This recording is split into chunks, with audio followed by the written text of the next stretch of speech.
আশীর্বাদ করুন স্বামীজি।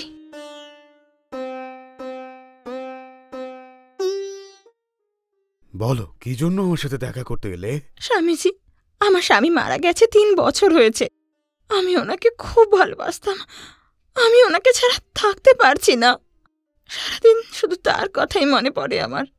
আরে না না না, চিন্তা করো না মা।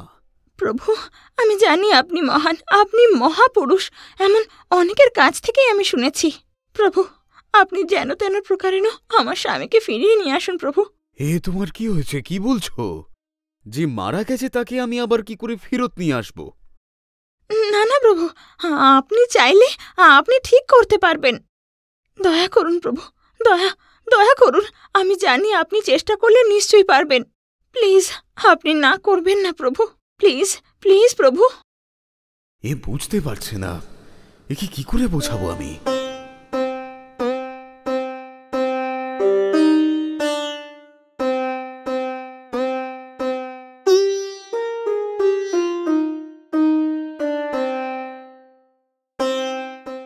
নাও, এই অভিষেক ফুলটাকে নাও।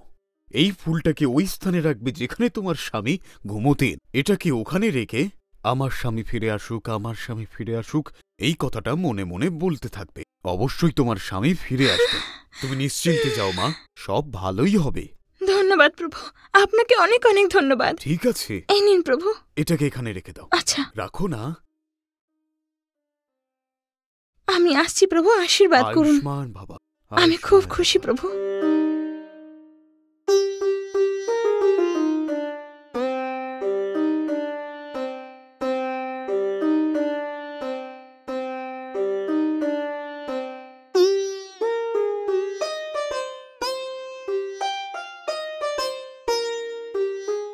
শোনো না গো, তুমি যেখানেই থাকো আমার কাছে চলে এসো। আমার স্বামী যেন আমার কাছে ফিরে আসে। আমার স্বামী যেন আমার কাছে ফিরে আসে। আমার স্বামী যেন আমার কাছে ফিরে আসে।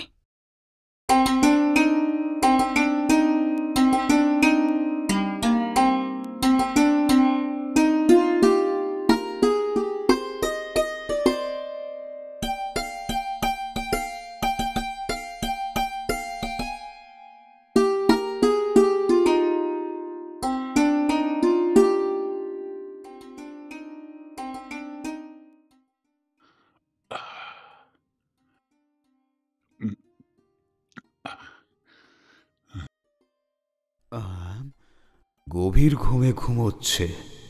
আমার কথা মতো সবই করেছে দেখছি।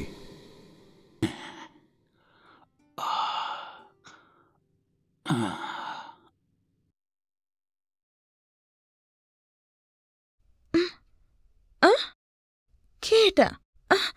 স্বামীজি, স্বামীজি, আপনি এখানে কি করছেন, তাও আবার আমার বেডরুমে?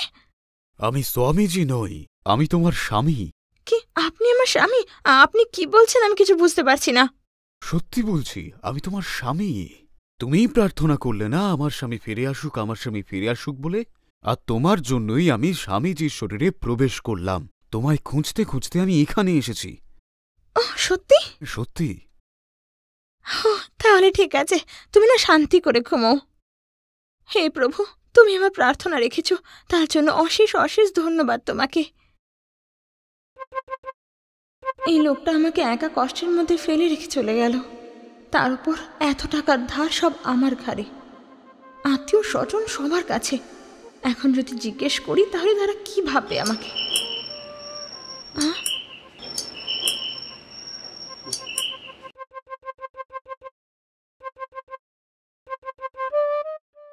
কে আপনি? ম্যাডাম, আমি ইন্স্যুরেন্স কোম্পানি থেকে এসেছি। আপনার হাজবেন্ডের ইন্স্যুরেন্স সম্পর্কে কিছু কথা ছিল। আমি কি ভিতরে আসতে পারি? আচ্ছা, আসুন, এখানে বসুন। কি বলতে চান বলুন। আরে ম্যাডাম, আপনিও বসুন না, আমি বলছি। আজই জানতে পারলাম যে আপনার স্বামী আর নেই।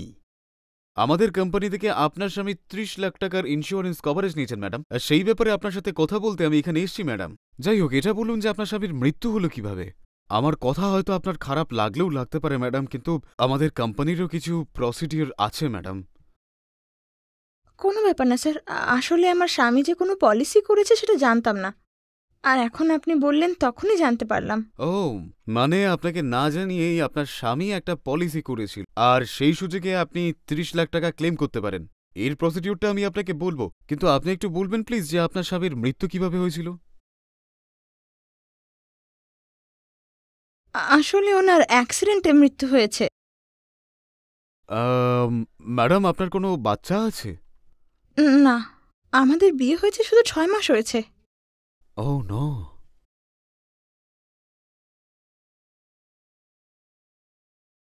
ম্যাডাম, আপনার হাজব্যান্ডের ডেথ সার্টিফিকেট আপনার কাছে আছে? হ্যাঁ, আছে আমার কাছে। আসলে একটা ছোট্ট প্রবলেম আছে ম্যাডাম। 30 লাখ টাকা ক্লেম করার জন্য আপনাকে 2 লাখ টাকা আপনাকে অ্যাডভান্স দিতে হবে ম্যাডাম। আচ্ছা, কিন্তু আমার কাছে তো এত টাকা নেই। ও তাই নাকি? হঠাৎ ওনার অ্যাক্সিডেন্ট হয়ে যাওয়ার জন্য আমাদের সব টাকা সেখানেই শেষ হয়ে গিয়েছে। এখন তো আমার কাছে 1 ফোঁটা টাকা নেই। বুঝতে পেরেছি ম্যাডাম। এইরকম পরিস্থিতিতে আপনার 2 লাখ টাকা দেওয়াটা বেশ মুশকিলের ব্যাপার, কিন্তু আপনি যদি 2 লাখ টাকা দেন তাহলেই আপনি 30 লাখ টাকা ক্লেম করতে পারবেন। এবার কি করবেন সেটা আপনিই জানেন। একটা কাজ করুন, আপনি কিছু উপায় বলে দিন। আচ্ছা ম্যাডাম, আপনি আপনার কোনো রিলেটিভের কাছ থেকে পয়সাটা নিয়ে নিন। না, ওনারা এত টাকা আমাকে দেবেন না। তাহলে একটা কাজ করুন, হ্যাঁ, কি? আপনি তাড়াতাড়ি কোনো একটা রিলেটিভকে ফোন করে 1 লাখ টাকার ব্যবস্থা করে নিন, আর বাদবাকি 1 লাখ টাকা আমি ম্যানেজারের সাথে কথা বলবো। আমার জন্য একটু কম করে দিন স্যার। যখন আমার স্বামী বেঁচে ছিল তো উনি অনেক ধার নিয়েছিলেন, সেই ধার চুকাতে আমাকেই হবে। এখন যদি আপনি 30 লাখ টাকাটা দেন আমার খুব উপকার হবে। আপনি একবার আপনার ম্যানেজারের সাথে কথা বলুন না। ঠিক আছে, আমিও চেষ্টা করছি, আপনিও চেষ্টা করুন। ওকে স্যার, আপনি বসুন, আমি আপনার জন্য জল খাবার নিয়ে আসছি। না না, এর কোনো দরকার নেই, আমি যাব। 2 দিন পরে তাহলে আমি আবার এসে খোঁজ নেব। আচ্ছা, ঠিক আছে স্যার।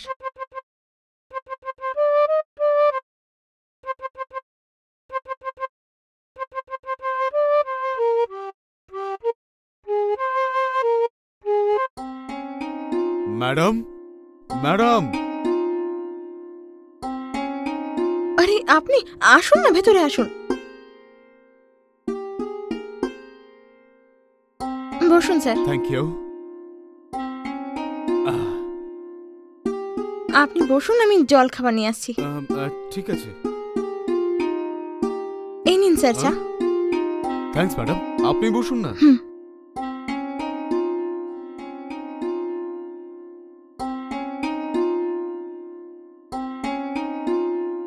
ম্যাডাম, তাহলে কি আপনি টাকাটার ব্যবস্থা করতে পেরেছেন?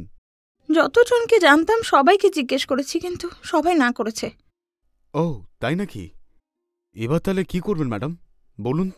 আমিও কিছু বুঝতে পারছি না, আপনি কিছু বলুন না। আমি যেটা বলবো আপনি সেটা করবেন না? হ্যাঁ, বলুন কি করতে হবে। এই কথাটা কিভাবে বলবো সেটাই বুঝতে পারছি না। আরে কোনো ব্যাপার না, যা হয় আপনি বলুন না, টাকাগুলো পেলে আমার খুব উপকার হয়। ওকে, 30 লাখ রুপিস ক্লেম করতে গেলে আপনাকে 2 লাখ টাকা তো দিতেই হতো না? ওই 2 লাখ টাকা আমি দিয়ে দেবো, কিন্তু ওর বদলে আপনাকে আমার সাথে একটু সময় কাটাতে হবে। কি বললেন? তাড়াহুড়োর দরকার নেই, আপনি ওকে হলে তাহলেই বলুন, আমি কমপ্লেন করছি না। কি বলছেন আপনি এটা? আমার স্বামী মারা গেছে, আমি এখনো পর্যন্ত সেই কষ্ট থেকে বেরোতে পারিনি, আর সেই সময় আপনি এসে এসব কথা বলছেন? এই কঠিন সময় একটা মেয়ের সাথে এভাবে কথা বলে বুঝি?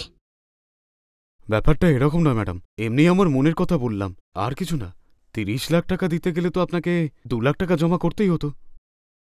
একদম না, এরকম খারাপ কাজ করে আমার কোনো রকম টাকার দরকার নেই। আমার সম্মান এত তুচ্ছ নয়।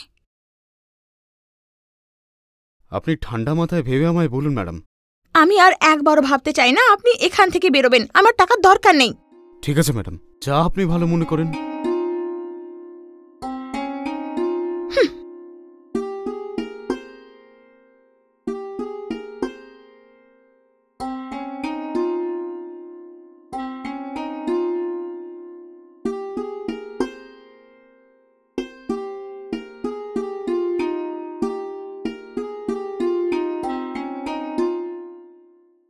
আমার এই কঠিন সময় সাহায্যের জন্য ভগবান এসেছে ভেবে আমি কতই খুশি না হয়েছিলাম, কিন্তু এই রাক্ষস তো আসলে আমার শরীরের জন্য এসেছিল।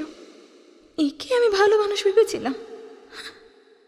হে ভগবান, যদি সব মানুষ এরকম হয়ে যায় তাহলে একটা মেয়ে একলা কি করে বাঁচবে? হে কৃষ্ণ।